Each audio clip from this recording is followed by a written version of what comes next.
be back at work? It feels great. Feels great. Happy to be at the house. Right? A little different of an atmosphere back at work. Yes, ma'am. What do you look forward to most? Getting back on my bike. That's what I'm looking forward to. If anything, getting back on that motorcycle. Do you have a timeline for that? And doctor said probably another year or so. And I told him he lying. I'm gonna get on it before then. Officer Brewer, can you take us back? It's been almost a year now, so kind of, and we thought maybe back then it would be like a year, but kind of take me through where you're at now and kind of where you. The progress? Yeah. Well, initially we had the initial surgery. Apparently, the material didn't mesh well with my insides, my bones and whatnot. So they had to take all that equipment out and redo it. So they did the left leg, got the right one coming up the 24th of this month. And after that process, hopefully everything's working out and I can start the healing process again and start back my therapy and whatnot. Officer Brewer, what's the mental toll been like this past year? A roller coaster. A roller coaster. I talk to my lieutenant and my sergeants all the time. It's up and down. And that's one of the reasons I'm going to a psychiatrist. And I really don't have no control of it. I can't stand it. And it's because I'm taking so many different medications and I'm just frustrated with everything at this point.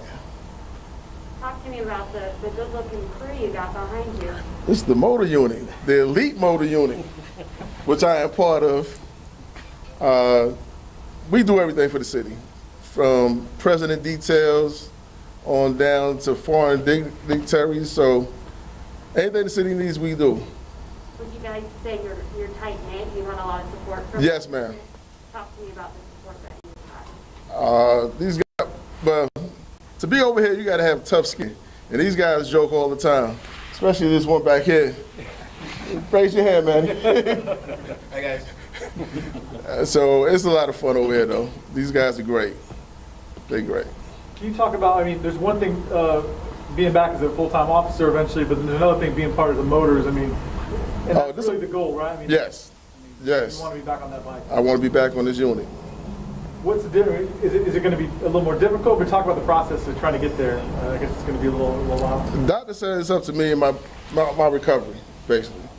It's what I can do after, I guess after the surgery and a couple of evaluations. We're going to see where we at.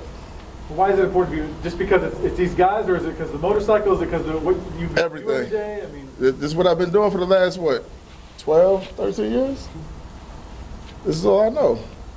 Officer Brewer, take us back to that night. Do you look at it differently now? How do you view it? Do I look at it differently? Yeah, you've had this year of surgeries and sometimes going back and refixing things. How do you think about that night now a year later? Yeah, I really try not to think about it. There's nothing to think about. Now, we are in the TV industry, right? And part of the thing is people care so much about your team. We're here, we're at the same scenes as you guys. But seeing, one of your fellow officers go through that, to humanize this moment a little bit, I think what she was also trying to get at is like, for me, one of the questions I had was, take me back through that moment. I mean, did you even see it coming? Like, what? I did. I never saw him coming. I mean, we knew he was going back and forth. We got orders to ignore him, going about our everyday business. And for whatever reason, they say the last minute he made that turn towards me. So I wasn't even paying attention. Actually, he hit me from the right side. So it was just like a blind hit.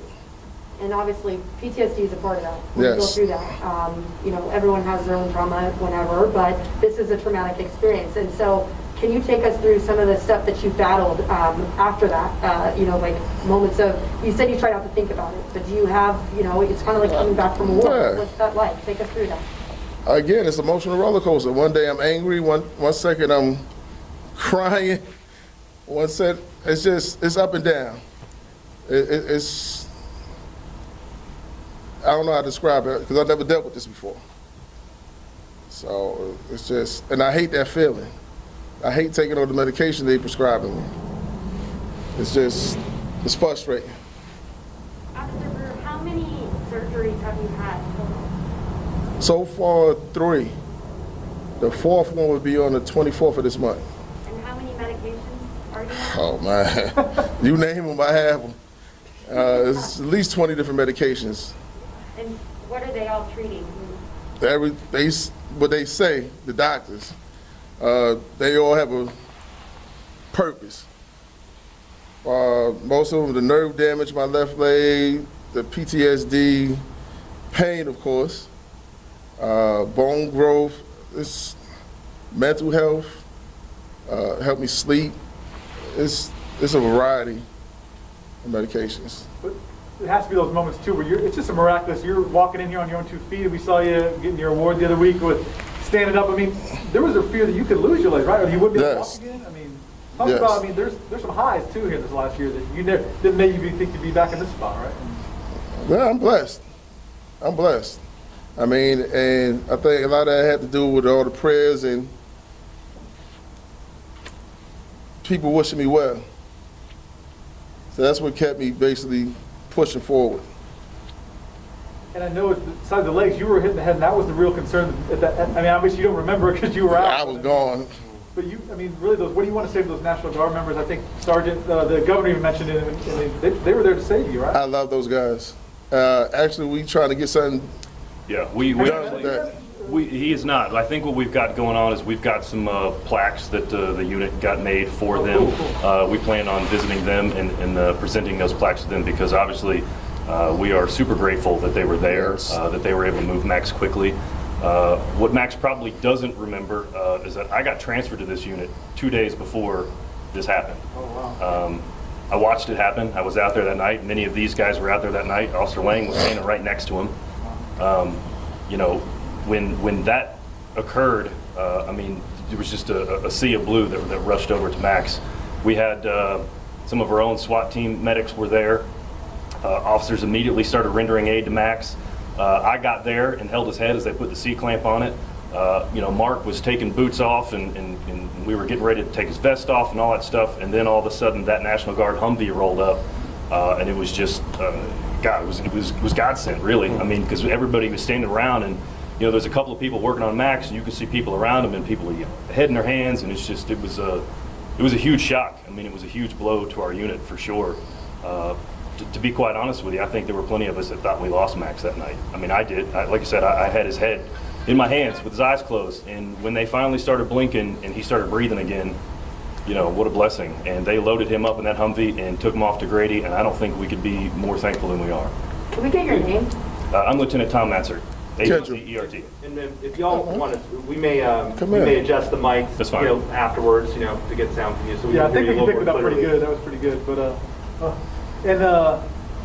so you really think, LT, that really he wouldn't have made it unless those guys were just right there at the. I mean, I probably can't answer that for you. I don't know. But like I said, my own personal feeling, I mean, it was disbelief. It was shock. I mean, to see the condition Max was in that night was it was horrific. And like I said, there was gosh, on those two intersections between Marietta, Turner, and COP, there had been at least 30 or 40 officers out there, several motormen standing right next to him, and we literally all, I mean, you could just see everybody's head turn as the ATV went this way, everybody's head turned as it went back that way, and then the impact with Max was just devastating, and it was just immediate action. I mean, from our own members, and then with that National Guard unit rolled up. I mean, gosh, what can you say? And also, when you finally get to meet them, and what do you want to? What's that moment going to be like, or what do you want to say to them? It's gonna be emotional.